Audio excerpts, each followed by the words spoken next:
Douglas Adams once wrote, "I may not have gone where I intended to go, but I think I ended up where I needed to be." How might this quote describe an experience in your life?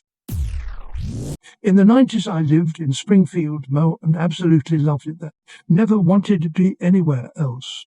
My wife finished college and got a job in another state not far away. I didn't want to move there, but did reluctantly. Within a couple of years, I absolutely loved it. Made a ton of friends, had a great job, and couldn't imagine being anywhere else. Lived there 20 years and thought it would be where I died. Last year we moved to Connecticut, again for my wife too, and I love it here too and can't really imagine moving back. It turns out it's not the place I live, but who I live with that matters. My wife is my home, and where she is where I need to be. So, a little over 2 years ago, I dropped out of college due to financial issues. I was a shell of myself for a while. After that, felt like a complete failure. I had been going to school for automation and robotics technology. I moved back in with my dad and took a job making disc blades for farm equipment. When I went to college, part of why I chose what I did was that I didn't want to do heavily manual labor. I left there to move 30 tons of steel by hand each night. I didn't really hate the job. It was nice to see the product I made in the fields all around. There were actually some blades made in that plant sitting outside my dad's garage, though they were probably made 30 years before I worked there. I took pride in my work, but I hated my life. My manager would ask me nightly when I was going back to school. He would tell me that I could do a lot better than I was. It really dug into me. I contemplated suicide a lot during that time. After working there for almost a year, massive flooding in the Midwest coupled with a trade war with China had us only able to work every other week. That wasn't working for me, so I decided to put in an application to work for a major window production company that I interviewed for an internship with while in college. They hired me on for production. During the interview, I told them about my college experiences and that I'd interviewed with the company previously for a position in another. A couple months after starting, the job, a maintenance position, opened up and practically harassed me into applying. I ended up getting the job. It's not uncommon for people in the program I was in to end up working maintenance, so it was a major success for me. Things were definitely turning around. I started that job in January of this year. A few months later, we had a new machine coming from our main plant, which is close to the college I attended. I recognized one of the guys who came to help set it up. He was in college with me. I went and talked to him, and it was great to catch up. The best part was seeing that I was in the same position as someone who had completed the program. That was when I realized how far I'd came from when I dropped out. I was not a failure. Despite everything, I was succeeding. The odds were not in my favor, and I was pulling through.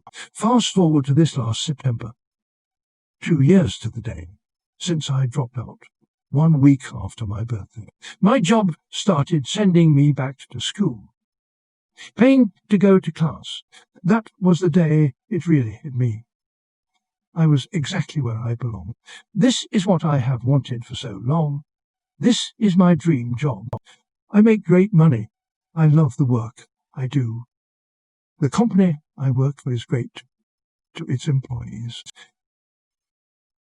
I can't put to words how lucky. So many people search their whole lives and never find a place where they fit in like this. This is not the first time I've typed this out, but every time it brings tears to my eyes. I don't know many people that are as happy with their lives as I am, and I just feel so lucky. It took several years to conceive our son. By the time he was 3 years old, we had tried many times with medical assistance for a second.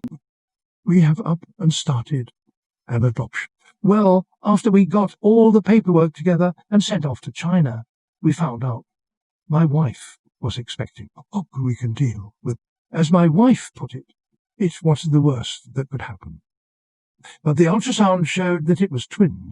So my kids are 18, 14, 14 and 14 now. It's not what we would have ever planned, but I wouldn't trade it for anything. I was a certified Ford mechanic. 2008, 2009 happened, and no work was coming in. Got a job offer to teach auto mechanics in Iraq to the new Iraqi army. As a result, I learned I have a passion for people trying to better their life. I ended up sponsoring my Iraq interpreter to come to the US. Since then I came back and finished my degree, and now I'm in learning design at an amazing company. My Iraq brother is now married here in the States to an amazing wife, and they have a kid. Has a great job and is finishing his degree as well. Life can be an amazing journey. The ride. I got home once and absent-mindedly threw away my socks for no reason. I just took them off and put them in the trash. When I realized what I did, I dug through the trash only to find out that both socks had holes in. Turns out they belonged in the trash anyway. I've never found a quote that described that situation more perfectly than this one. When I was younger, I used to sleepwalk. I walked straight to the end of the hall where there were two doors, one to the bathroom and one to my older brother's room. Opened the door, lifted the lid, and peed. Turns out I'd opened the door, lifted my brother's blanket, and peed. Not where I intended, but I finally got back at that jerk for farting on me for years. The right man in the wrong place can make all the difference in the world.